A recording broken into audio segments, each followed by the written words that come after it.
What's up, everyone? Welcome back to Blonde Highlights. We are here today to talk about something very scary. Well, I'll call it scary because a lot of people find it very scary, but we are talking about everything change. So we have a lot of insight on that, including massive changes that we've gone through in our lives and how we've had to overcome the fear of the changes and what we did to get through everything. But first of all, we are going to talk some shit. So Kyle, what is going on? The first thing I wanted to talk about was how cool is it to be Sabrina Carpenter's best friend Paloma right now? I would love to be her. She is just giving it all right now. Exactly. Like just to be like, I feel like she's on tour with her. She's everywhere. And I've heard people talk about her. But then I saw this clip and it was because Sabrina was in Paris for Paris Fashion Week and she was like headed out of a club late at night and there's like paparazzi everywhere. And so Paloma like comes out first. She gives like the funniest grin to the paparazzi. And then she like turns around and like lifts her sparkly bag above her head, like blocking all the shots so they could like sneak Sabrina on by. And I was like, hell yeah. That's what I mean. Like, she's giving it all in that friendship right now. Like, she just seems like she is so loyal and dedicated. And I love how Sabrina, even though she's like blown up, always still seems to include her and is always with her. And she's not famous. I think that is so cool. And I think she's like a traveling groupie right now. She's like a best friend groupie. Yeah, exactly. Like, that would be fucking wild. Like, I wish I could do that. Yeah, and especially with someone of that level, like years and years and years ago in the early 2000s, early 2010s, I was working with a musician doing hair, and she was my friend first, but she had two singles that like blew up, and there was a year she was like performing at the American Music Awards, I do believe, and we were coming into the back door. And so as like the big SUV pulls up, we didn't have security with us in the car. Like it was literally like a small operation of like her, the wardrobe stylist who was another best friend, me, her, another close friend, and then her day-to-day manager. And we're like hopping out of this car and back behind the Staples Center. And there was people waiting everywhere. And all they saw was long platinum blonde hair getting out of the back of a like SUV and going into the Staples Center. So people like charged at us, and I literally had to like play bodyguard and like surround her to like get her in the place. And it was like one of those crazy moments where that was happening, but that was on a much smaller scale. But to be running around all over the world with like the biggest pop star in the world at the time, like doing all of that has to be so fun. And honestly, I feel like her job is so important to keeping our Sabrina like down to earth and to be like a normal girl, you know? She plays a role. And like, I'm sorry, but like when you see her at the concerts, I love that it like she's probably seen the concert every time and she is just loving it and she's singing and like she's the biggest hype girl. I love it. I think it's great. I hope that Sabrina, I don't know if she has, I hope she makes her, you know how she arrests people for being too sexy? Mm-hmm. I hope on her last concert, she arrests her, like her last concert of the tour. Because like she has been with her through it all. That would be so fun. Right? Never, oh my gosh. I didn't know she arrests people for being too sexy. What? Oh my God, Kyle. Okay, yeah. She like sends an alarm out and then like sometimes it's a celebrity, like it was when she was in London or England, somewhere in England, it was Baby Spice. And they go on the screen and then they have to say what their name is and then she gives them like pink fuzzy handcuffs. Oh, that was kind of like in the Britney Spears Vegas residency. She would like pick a person from the audience and she would like walk them like a dog and like do all sorts of crazy stuff. See, I think it's fun, but she should totally do that with her bestie on the last one. Totally. Right? We just gave you the biggest ideas. We know Sabrina listens, so like you're welcome. Yeah, Sabrina's one of our biggest fans. Okay, so one person we haven't spoken about in a really long time. Mm-hmm. I have some things to say. Who do you think I'm gonna say? Who do we love? Is it gonna be Gypsy Rose? It's Gypsy Rose. Okay, we haven't spoken about her in a long time, but I am caught up on her life after lockdown. And then there was another a special that they did where they would show her unseen clips from season 1 and then she would speak about it. And I will say that from last year's season until now, it seems like she's had like a really big growth period, and like she feels really bad for the way that she handled her breakup with Ryan and things like that and whatever.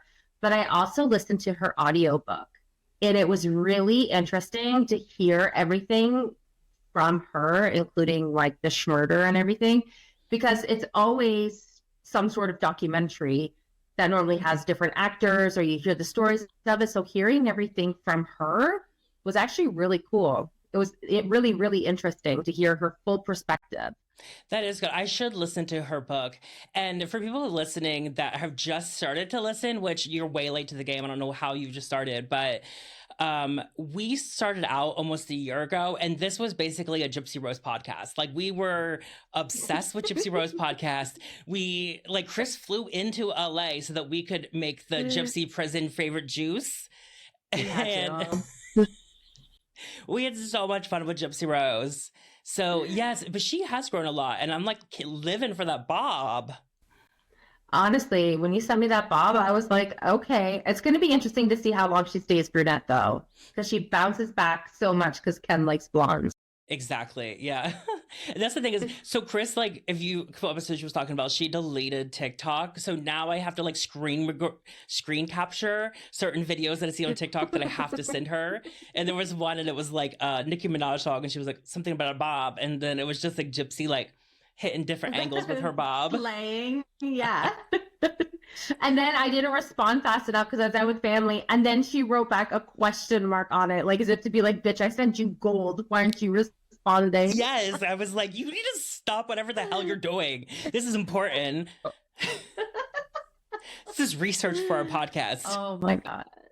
But yes. I will say, as a hairstylist in LA, working in the entertainment industry, bobs are everything right now. The bobs are coming in strong. Like the long curtain bangs are coming in strong. Like these are some trends to look out for. Okay, so guys, I almost cut bangs the other day. I was clipping my hair back and I like put them forward, and because I was styling my hair, they were kind of curled at the end, so they actually fell like bangs, how they would sit on your forehead. And I was like, I was ready to go get bangs in that moment, but my agents were like, no, now that we have regular clients, we can't change your look right now. And I was like, fine. But my mother agent was like, those are so ugly. And we have like a really good relationship, so we can speak like that.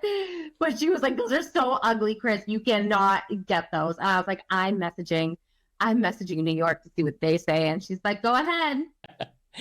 Yeah, I'm thinking about it myself because I'm getting my hair color touched up tomorrow, and a haircut. And I was thinking about doing a little like long, like I go back and forth. I do this like once a year. I think I cut like a long bang. I think you should do the Sabrina Carpenter. I think it would be looking really cute on you. Yeah, that's kind of what I'm talking about, like the long bang. I do a little longer than Sabrina though. Oh, okay. Okay. Yeah, but the problem is that I just get like, when I'm working, I get like hot, I get like a little sweaty, and I just like, my bangs are kind of like finer textured, so I don't want them to be like glued to my forehead wet. I think I'm gonna get the clip-in bangs and see about it. That's always a really good option, especially because a lot of people's hair is finer around the hairline. And so the bangs just really aren't like thick enough, or they're fine and they get like wet really easily. They get curled up really easily. But that texture of the like fake hair of the fake bang withholds a little more. But you got to have them cut right and have them like texturized to kind of blend in and look nice. Well, I knew that they were bad when I showed a picture to the boys. And Aiden just like looked to the side, and Sterling looked at me, and he was like, do not get those. Do not do that, Choo Choo. Don't do that. And I was like, okay, whatever. My bang moment is done. Yeah, we did that the other day. I had a client, and she was like, we were cutting bangs. We were like we were cutting like little layers around her front, but she has really long hair, so it looked like a lot of hair coming off. And she put on her Instagram story, and she was like something about it's time for the bob. Oh And my like literally God. she put it on her story and it was like the phone was like blowing up, up. I don't think I could do a bob. I Yeah. feel like I just don't feel like I'd be balanced. I feel like my hair kind of balances me out a bit. You know what I mean? Yeah, and it's like as a professional, I do have to tell some people sometimes like I don't know if this is going to be the right look for you, or maybe let's alter it in a little way that'll work for you. And I can look at myself and say like I kind of want the bob. I want the bob, but it's not going to work like I want it to. So would I Oh have my to God, you can't have the bob. You would look like that character that you play. That is it, the psychic that has the bob? oh You know what yeah. I'm talking about? Hmm. And she's got that. Honey. Yes. She has her bob cut to perfection. And Yes. yeah, but that it's really like she likes a stacked bob. Like that the psychic lady she loves is like a good stacked bob with lots of layers and like push It's like crazy.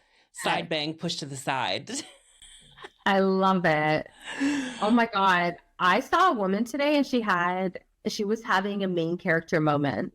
Oh, Have you how? ever witnessed somebody have their main character moment? Okay, so I'm dropping off the kids at school, and basically like I drop them off and I'm coming back around the school, and you have to remember that like when it's 8:30 in the morning, like everyone's just looking like shit dropping their kids off, okay? And it's still snowy and gross, and this woman comes and she is trotting through the field, okay, to get to her car, and she is decked out. Like she looks like her outfit is nice, her hair is beautiful, she's got cool sunglasses on, she has a scarf over her head, and she was just like trotting along to her car. Like she was really putting on a show. Like it looked like she was in a shampoo commercial. And then all of a sudden she was just like ready to cross the street. And then I was like, is she acting the part right now? And then in my head, I was like, no, she knows she's having her main character moment. She's the only person that looks good right now. There's hundreds of parents around right now. She knows she's the only one that looks good. Literally, like she saw like a glimmer of spring and she was like, we're gonna serve cunt at the school drop off today. Yeah, like, watch out. It's like all of a sudden she became, like, oh my But God. you know what? Sometimes you need to. Sometimes you can go do the most mundane thing, but you're like, I gotta serve today. Like I gotta do this for myself to feel confident and to feel like I'm still that girl. And I love that. And you know what's actually okay? So I went a really long time without wearing any makeup unless it was a special occasion. But I actually got this sunscreen. It's right in front of me. I'll show you. It's the La Roche Posay, and it's the mineral one. And because when I put it on, it kind of goes on like a cover up, but it looks so nice. Like it creates a really nice base. So because I'm putting it on with my makeup brush, it then just makes me just want to keep going.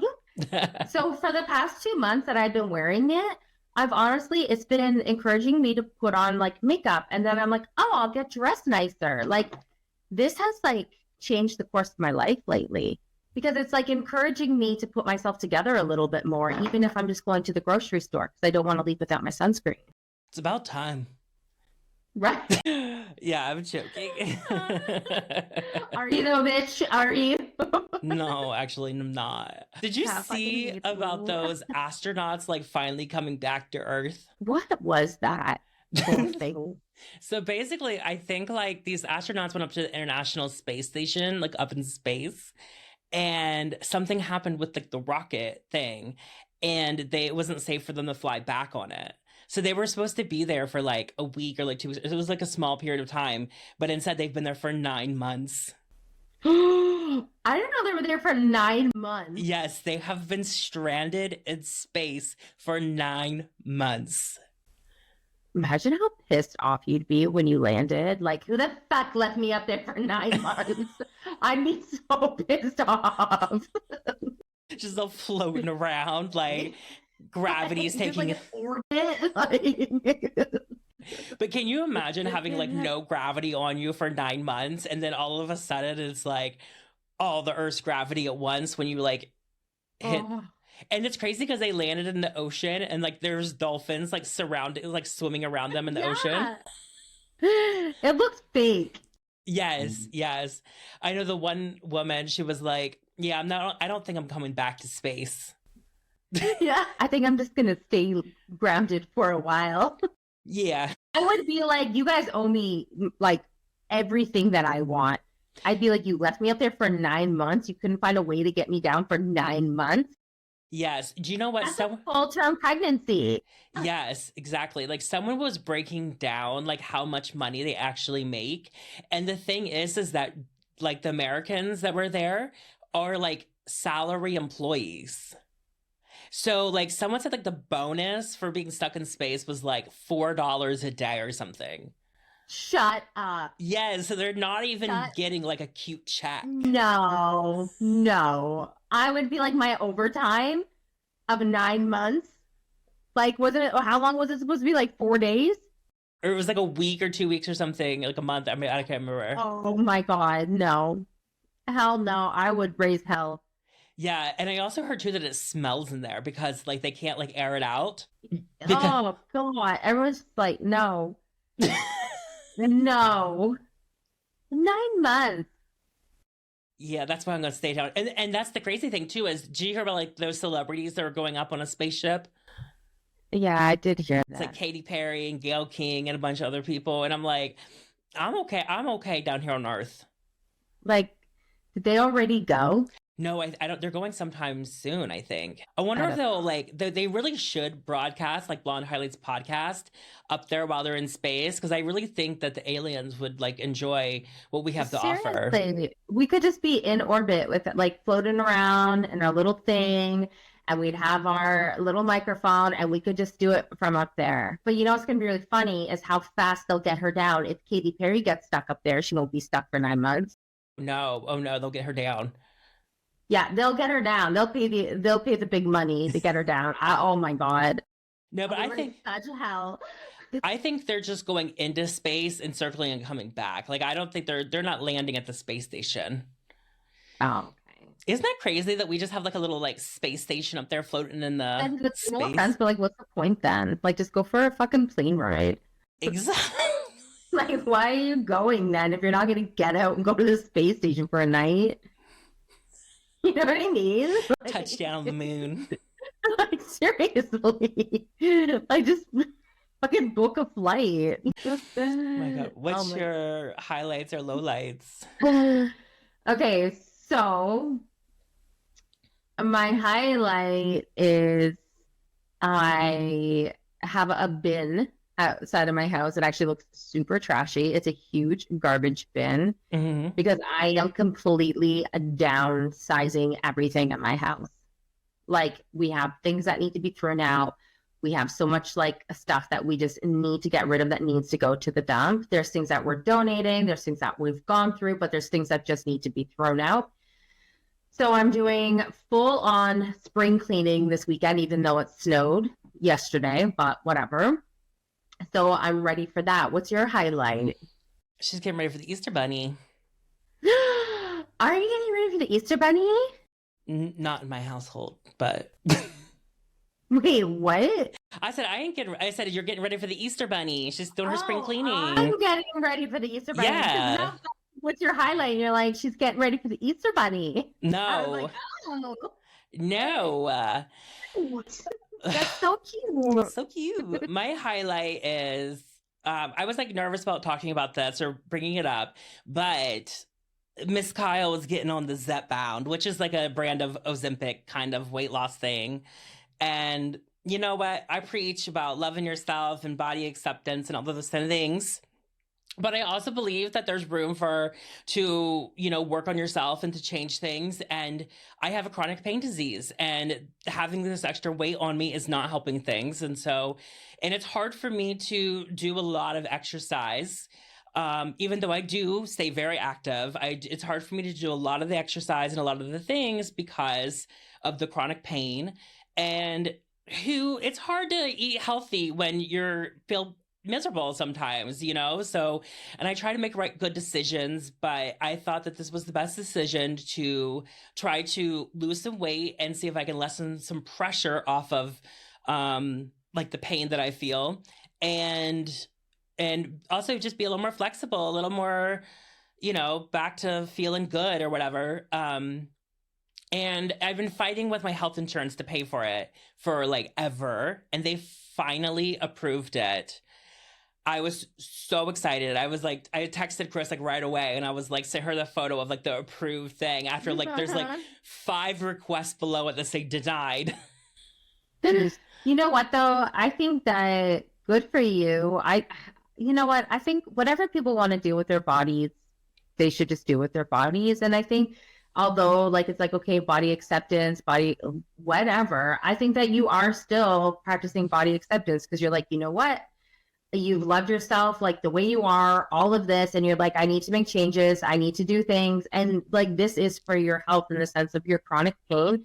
And even if it's not, that's your body, your choice. And you're honoring your own choice. And you know what? I think it's sad that there's like this thin is in culture that's going on around again. But I also do believe in these tools to help people who maybe need the extra assistance if they want to lose weight. I don't think there's anything wrong with it. Yeah, exactly. And I'm not doing it because I want to be like rail thin and like looking a certain way. I'm doing it because one, I have a physically active job with a chronic pain disease. And so it does make life much harder for me. And I mean, I struggle putting on my socks sometimes, and that's just not great. That's not a good thing. I want to be able to enjoy life a little more.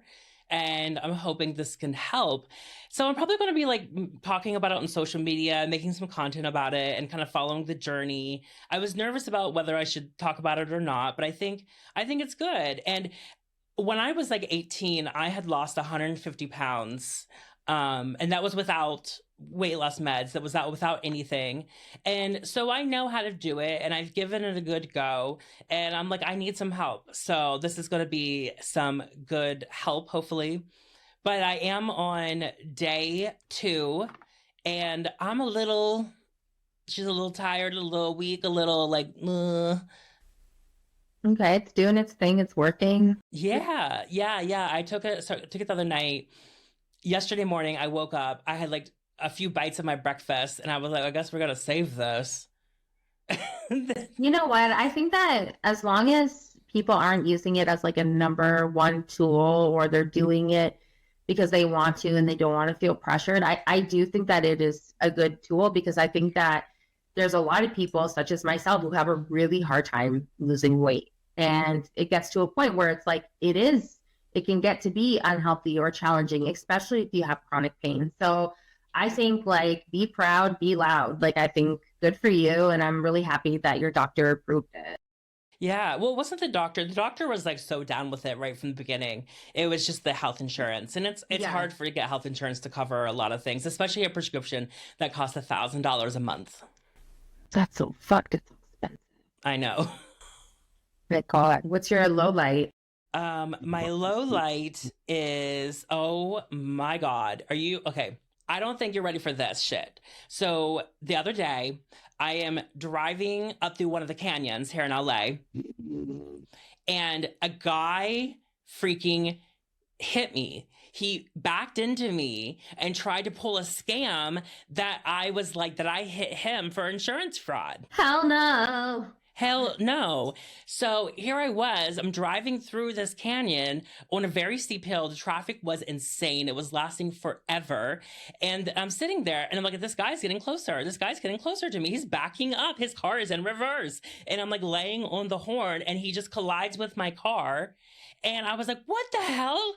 And so I like back up a little bit and I go to get out of the car. And this guy's are jumping out of the car, arms waving in the sky, like, what, you hit me? Like that kind of stuff. And I got out of the car. I was like, the fuck you are. Like, hell, we are not going to do this right now. And I was like, don't you even try it? Don't. I was like, I know exactly what you're doing right now. We're not doing this. And then all the cars around me were like, nobody, get back in your car.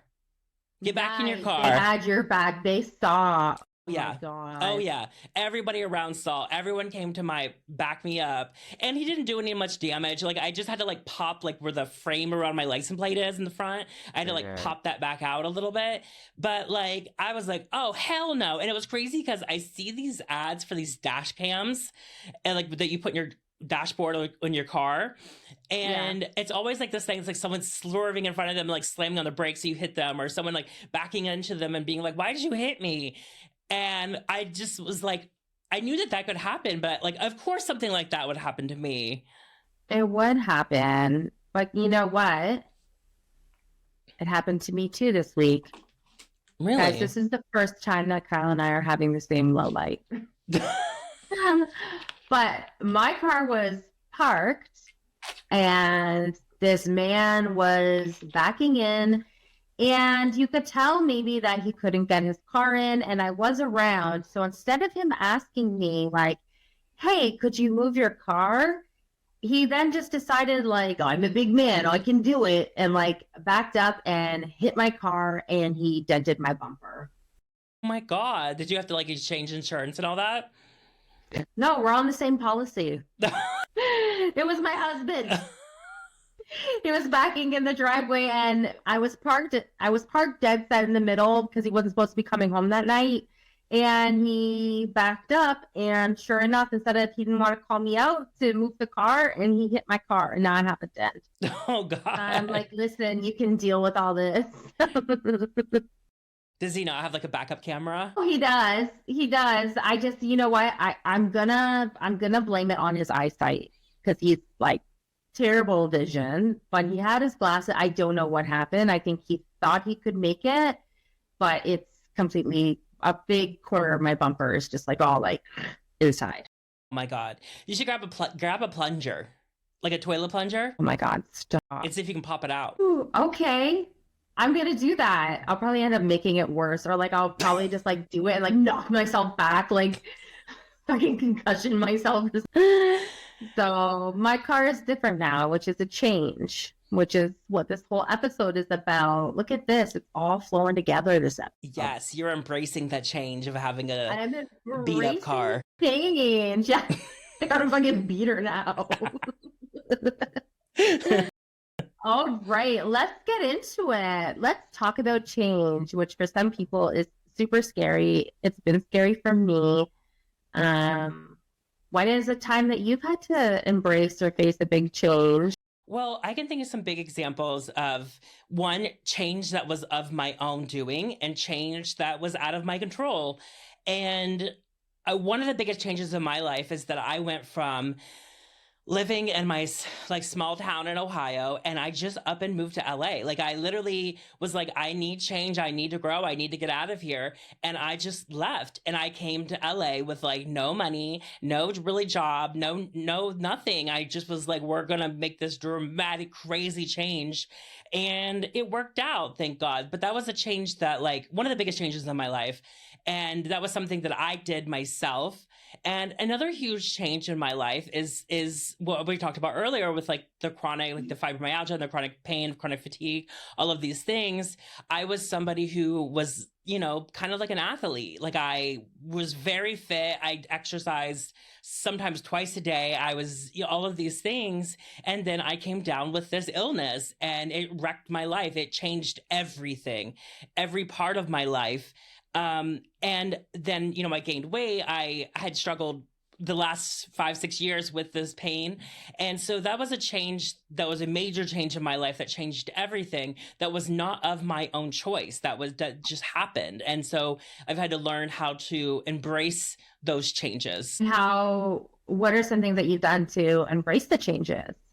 Well, I mean, I definitely think with me, like, struggling with the chronic pain that happening at first, I was in denial, you know, so there was a stage of like denial and freaking out about it. But then there was the trying to solve the problem. There was the depression. There was the, you know, the emotional aspect of there's so many things. And then at some point it comes down to the acceptance, and it comes down to, well, I guess we're here. What was is no longer. The person who could work out, climb the mountain, go party all these nights and do all of these things is no longer. That part of my life is over. That chapter closed on me. And I really struggled with that for a long time. But eventually I had to accept this is the life. This is what's happening now.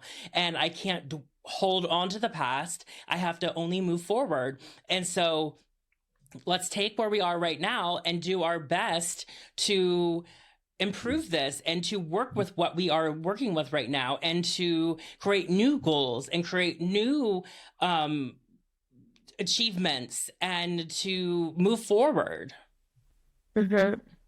No, I like that. I think and I'm not even trying to be funny right now. I think the first big change in my life that I really, really had to deal with, and again, I'm not even trying to be funny, like it devastated me, was when Ginger Spice left the Spice Girls. Oh, God. But that was a really big lesson for me because I was like 10 years old. I came home. My mom thought someone in my school died because I was like screaming, like, she's gone, she's gone. And in my head, something that I loved so much was now broken. It's now gone. What is going to happen? So my parents had to like teach me like certain things, whatever. So I was like really young, not a huge deal. But then I would say that my second biggest change was when my parents split up, my family went in different directions. Like it was hard.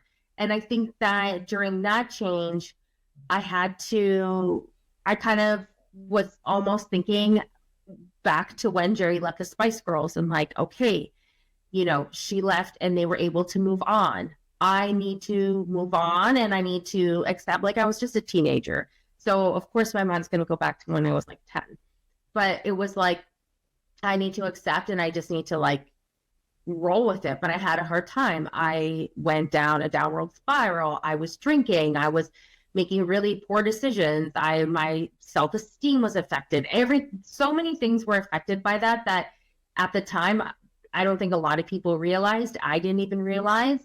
But I then just had to push forward and just accept that like this is the new life that now my family's living. And I would say the other biggest change was, a change that I made for myself, kind of like you when I moved to LA and then Australia. Like those were really big positive changes. And I think because they were in my control, I was nervous, but I wasn't like scared. I was like, I'm good. Do you know what I mean? Like, so because it was a change that I could control, I knew that I was going to be fine.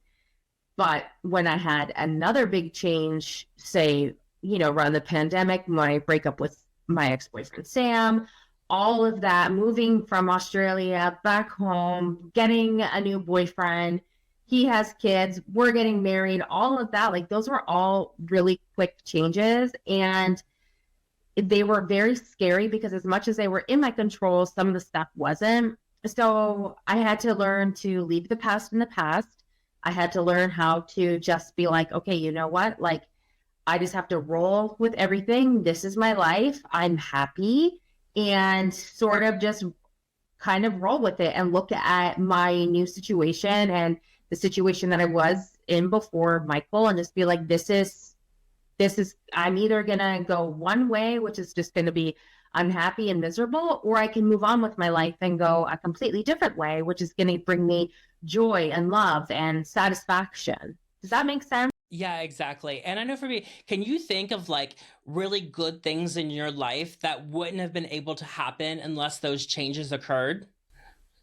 Yeah, I think that like if I didn't make the big decision to move to LA, I don't think that, well, I wouldn't have met you. We wouldn't have this podcast. Well, exactly. I feel like there was a huge domino effect in my life from when I made the decision to move to LA, because even though I didn't stay there for more than 3 years, I went other places and it was a domino effect. I had an Australian boyfriend. We broke up. I came home, met husband, kids, family, like I think me moving to LA was the biggest change that affected the course of my life. Exactly. And I think like with me with transitioning, like I knew that I was transgender from the time I was a little kid, but I wouldn't have had the strength or the courage or the ability to not give a fuck what people thought if I didn't come down with this illness. You know what I mean? The chronic pain rocking my whole world and changing everything gave me the strength to say like I don't really care what anyone thinks. And so I'm going to go Hmm. forward with this. And I look back and I'm like I don't think like I don't know that I would have had the strength, the courage, and I had all the time to do that, and I didn't. But it took this thing that I assumed to be the worst thing to ever happen to me to give me the strength to be able to step into this whole new life and world where I am the happiest I've ever been when it comes to like I don't have that insecurity of my gender and I'm not struggling with the gender dysphoria the way that I always had. And so that was I try to look at the even though that was a change that I could easily be seen as the end of the world or something so terrible, really brought great things into my life, even though I'm still struggling with those changes a bit. But it opened the door for me to be able to make positive changes in my life. And also, I'm the kind of person, I have a very healthy relationship with alcohol now. And that wouldn't have happened if I had to stop drinking because became ill. You know, I think I've matured so much in my life and it put me on a completely different path. And even though that change was seen as something to me that seemed so horrible. I think that that's why sometimes change feels so hard, is because it's the fear of the unknown. No, It is exactly. it is the fear of whether it's a positive change that you're making for yourself or a change that you're not in control of. When you don't know the outcome, it can be scary. There's a lot on the line. There's a lot that you might have to risk. Just, the idea of your world changing is emotional sometimes. Thinking about, okay, even if it's something small, even if it's just like a very small change, it can make you almost like melancholy about thinking of your life and how it was, or do you know what I mean? Over just the smallest of changes. One thing was with a routine. Like I'm the kind of person I get stuff done on a routine, and I follow a routine to a T. Like that's something that I always do, and it keeps me on track. But your routine can start to lead you in bad places, and so sometimes having change thrusted upon you is the opportunity to make all new routines that are healthier and learn from the mistakes of the past. Mm-hmm.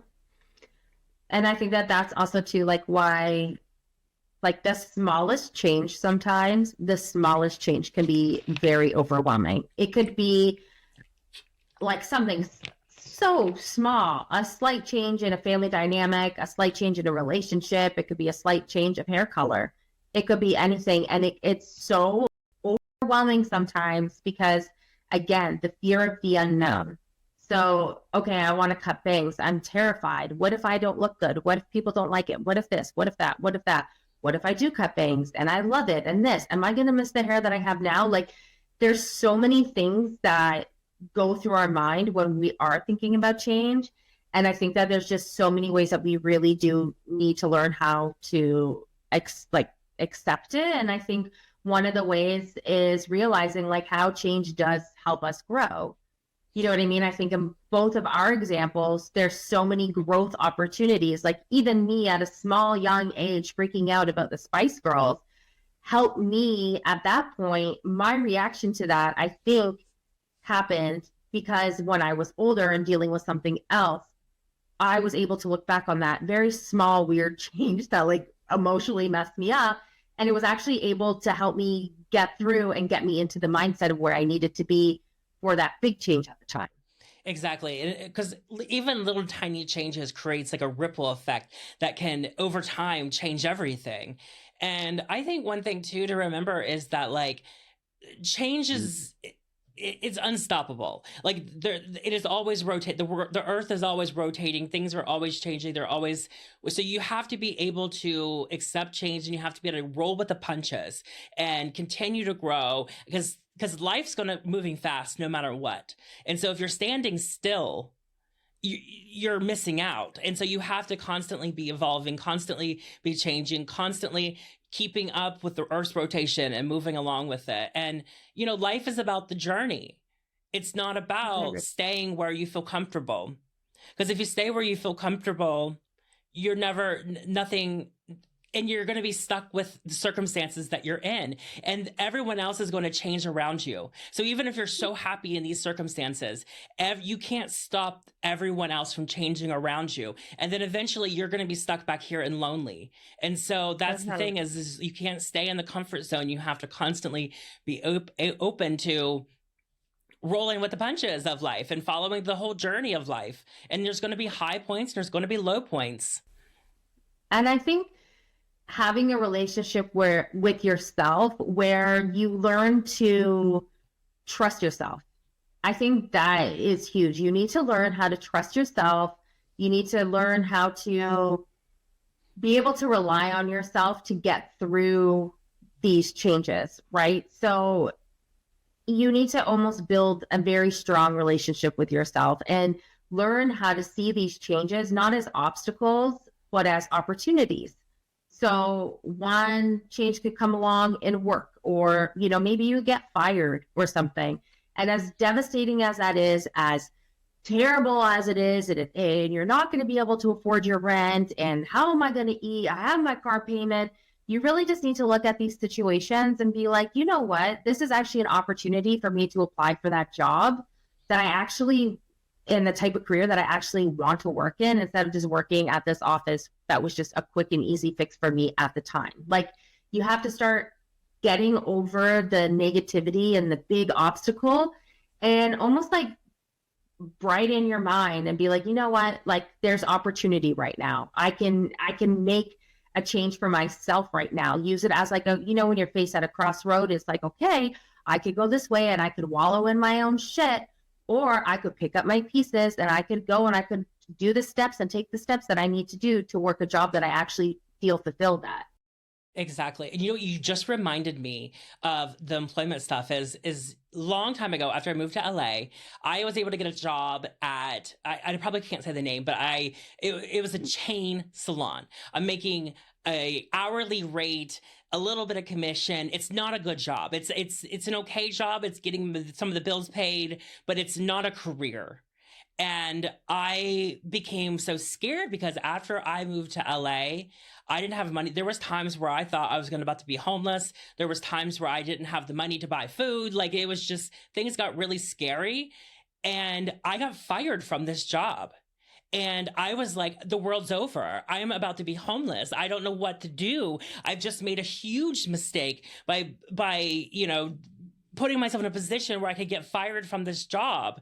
And I was almost traumatized from how the consequences of the first change and then losing this job.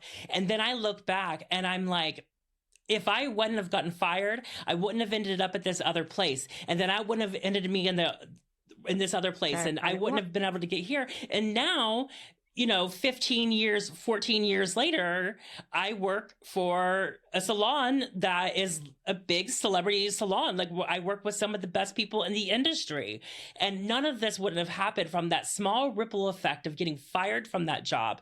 And I had a friend tell me this because we had worked at a similar place and he got fired for something stupid. And literally within months later, he was like, that was the best thing that ever happened because it pushed me to take up this other thing more full time. And it pushed me to be able to turn this into a very profitable thing to pay my rent. And so sometimes getting fired from that job is the biggest thank you can get. I do. I feel like, once again, it comes down to like the ripple effect of change, where sometimes you're at that crossroad, one big thing happens, and then boom, it keeps going. And I think that sometimes we just need to stop overthinking, and when a change happens, you just need to take the first step in the direction that you really want to go. So again, like, you got fired, whatever, it's like, okay, this is what I need to do. And I think that sometimes these changes happen because whatever is meant to be, you're clearly not meant to work at the place that you're fired from. You're clearly meant to go to your next step, whatever. And sometimes when you don't have the courage to make that step for yourself, something happens and all of a sudden you're fired because that's the journey that you're supposed to be on. Exactly. Yes. We got to trust the universe. Exactly. And I think that it's hard sometimes to recognize just in life, like, when it's time for a change. And I think that there's different ways that you can start to recognize it because there's things in life that you're always going to maybe need to change. Maybe it's your relationship. Maybe it's your relationship with somebody in your family. Maybe it is something that you need to do for your mental health. It's something for your self care. Like there's always things that you do need to change. And in order to evolve, in order to grow, in order to be happy. So I think that's some ways that you can recognize it. And this is something that I had to really deal with when I was moving to LA is recognizing I feel stuck. I don't have anything going for me here. I'm not fulfilled. I'm stuck working. Like I loved my job, but I'm working a job that I didn't really want to do. I'm surrounding myself with, I'm going on these dates. I'm doing things. I'm not happy and recognizing like I'm stuck right now and just not being able to go and take off and do the things that you want to do. When you have that stuck feeling, that's when you know that a change needs to happen. It doesn't mean you need to leave, certain things. It just means that there needs to be some sort of change to help you feel unstuck. Exactly. There's been times where I have felt so stuck. And I think even just like the inception of this podcast comes from us being from a place of like, well, we need some like changes happening and we need to make some changes and we need to work with what we got. And we have these, dazzling personalities that is a gift to the world to create a podcast with. It'd be crazy if we didn't. It would be. And I mean, like, you can feel stuck in a relationship, but that doesn't always mean that you need to end the relationship. It just means maybe in order to not feel so stuck, you need to do things outside of the relationship that make you happy. Do you know what I mean? Like things like that. Like if they don't need to be these big grand changes, and you can start small and see if that works. I also feel like if you're maybe wondering if you're having that feeling of like, is this it? Like, is this really my life? Is this all my life has to offer? When you're feeling that and you're questioning like the course of your life and like what you're feeling right now and how did I get here? I thought there was more to this. You need a change. So you really need to do some self-reflection and see what it is that is really causing you that dread of like, this is it. Is this all life has to offer? And you need to look at the areas of your life and be like, where are you feeling that mostly? And those are the areas of your life that you need to change. Exactly. And it's also sometimes like as like the change is all happening and it's like, what can I control at this moment? Like what do I have control over? And maybe that's a good reason to like if you think about it, like why vision boards can be so helpful too.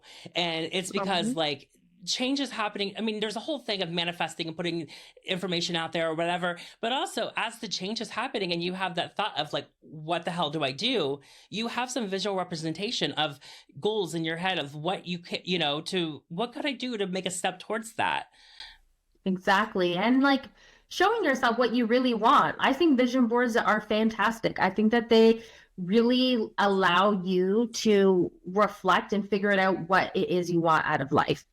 And when you see that, I think you're right. You get a constant reminder, this is what I want, and you take the steps and work towards it. I mean, I think sometimes there's times that we all make excuses to stay in a situation, whether it's a job, relationship, a rut that you're in. And I think sometimes, again, it could be fear of the change. It could be, you're kind of in a rut. Sometimes changes, they do take work, especially if it's one that you're making for yourself. And I think that you just need to get into the mindset of like, I can't make excuses anymore. I need to be positive. I need to take the first step, stop overthinking, and move forward. And I think too, like if you're feeling depressed, like I always say, as someone who's struggled with depression throughout my life, you can't just like get out of being depressed. You have to, and even if you're taking medication for help with that, I always say like depression is being stuck in a hole and you got to claw and climb your way out. And climbing and clawing your way out is an analogy for basically making positive changes in your life that can lead to you climbing yourself out of this hole, out of this rut. And so sometimes depression can be a big sign too, as well. I didn't even think about that. But I always say, like, that's the thing, just like climbing and crawling out of that deep hole. And that's how you get to the next level. That's how you get to the next part of the game of life. And I remember when I was far into the hole, I've been in that dark hole a couple of times, phrasing, but I mean, it's one of those things where it's like something you can only get yourself out. People around you can support you, people around you can give you the tools, but you have to work at it for yourself. And there are times where, unfortunately, medically, you can't get there yourself, and you have the support you need through medication, doctors, whatever, okay? Because depression can be at all kinds of levels. Yeah. But if you're in a depression that like is able to be managed by yourself, then it's like you do really need to start making the changes. You have to work on yourself, because otherwise no one's really going to be there to get you out. Like, you're kind of on your own sometimes. Yeah, you have to come up with a game plan and like some steps, and maybe you're like, you know what, for the next 3 months I am going to be extremely dedicated. I'm going to work really hard at putting some negative routines or negative things that I'm doing on hold, and I am just going to be super focused on creating something new and to pull yourself out of that. And I think if you just embrace it, that this is what's happening, and be like, here's, because sometimes that's what happens is, I think depression comes sometimes from everyone else around you has changed and things have moved on, and it just is what it is. And you're stuck there. You're stuck. My advice to anybody that wants to start making positive routines but doesn't know where to start is to, for 15 days, because I read somewhere it takes 15 or 14 days to form a habit, whatever. Start small. Every day when you get up out of bed, just do like a little wiggle dance, like just like wiggle your body, and do that for 15 days straight. And at that point, you have been consistent. You have done something, you've moved your body, you've done something small. And even though it's like the smallest thing, and even though it's whatever, when you're in that hole, those little things, they mean a lot. So if you can do that for 15 days, then that is proof. Okay, I've been consistent at this. Now it's time to be consistent at, maybe your thing is drinking lemon water every morning. Now it's time to do that. Do you know what I mean? Like, starting small to create these habits for yourself. I think one other way of just realizing it's time for a change, and it's something that gets ignored all the time, is your gut feeling. Yeah. You can feel it. Like, I think we're built to have these stomachs that are just like, listen, I'm going to lead you through your whole life. And even though you're going to ignore your gut, like, for majority of your decisions, there's so many times I look back and I was like, if I listened to that fucking gut feeling, things would have been so different. And I think you just need to trust your gut, because it knows. Exactly. That's exactly. And that's the thing too. It's like, maybe that's what Ginger Spice was doing. She listened to her gut feeling, and it was like, my intuition is telling me that it's time. And sometimes the person who gets the gut feeling first and that makes the first moves is sometimes the person who can come out on top or be the most successful out of the change. When you think of like the girl bands, boy bands, a lot of times it is the first person to make that leap of faith. Yeah, it's so weird that was such a big moment of change for me, because I had loved them. They were such like a big part of my life. She was one of my favorites, and then all of a sudden she was just gone. Oh, yeah. And it was going to be her no more. And when you're little like that, it's kind of devastating. Like I said, my mom thought somebody died. Well, okay, so first of all, I lived through that of the Spice Girls. That was devastating, because I watched Spice World nonstop. Like, I was obsessed with the Spice Girls. And so there was that happened.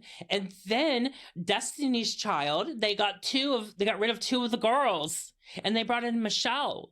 And then years later, Beyonce split up the Destiny's Child, and I just think that maybe I'm traumatized. Maybe that's... Like it's traumatizing. It It is. really is. But you use that trauma to lead your way forward and push forward. Yes. Yes, sail Deal with across the the Atlantic. changes. Well, this has been fun. We hope that we've helped you, get through accepting change it's always going to be there. You got to accept it. You got to push forward. We're not psychiatrists or anything. This is just our own personal advice. We don't Yeah. know if it's good or bad, but Yeah, whatever. it's probably Helps like us. it's probably all over the place because as we're talking about all these things, I'm thinking of so many other like instances in my life where like change just happened and it pushed me into something else. And it's like that wouldn't have happened if that didn't happen. And it's just It's all the big domino effect. yes, yes. I think in every successful person will say that they embrace change and get excited for change. And, the fear of the unknown is going to hold you back. Exactly. Get into those Well, uncharted waters. Yes, get in, bitch. Get in. in. This has been so much fun. Next week we're gonna have a lot of fun because guess what? Next week is, guys, It's our 1 year anniversary. 1 year of Blonde Highlights. Can you believe it? I can't. I can't wait to go over. We're gonna go over some major highlights of the show. I want to find a way to like play a clip somehow. Maybe I can just play it off my phone. Play a clip just to see how awkward we were at the beginning. Yeah. Yes, yes. To kind of see the comparison. Anyways, now I'm just brainstorming. But anyways, it's going to be a lot of fun.